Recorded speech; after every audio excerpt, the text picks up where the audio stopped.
Hindi ko kayo naririnig, ano ba yan?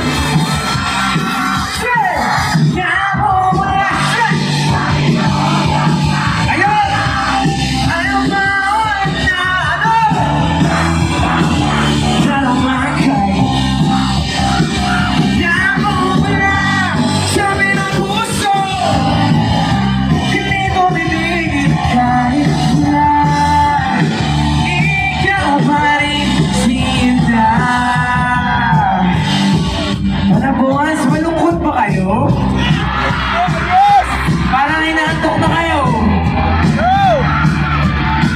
May gusto kasi akong tanungin muna bago tayo magsigawan. Sino ba dito ang nagkagusto sa hindi sila gusto sumigaw? Di mo rin alam, no? Cute ka naman. Maganda ka naman. Pogi ka naman. So sa lahat ng sumigaw, sabayan niyo ako dito, ha? So ang gagawin niyo lang, isisigaw niyo kung anong kakantahin ko. Okay ba yan,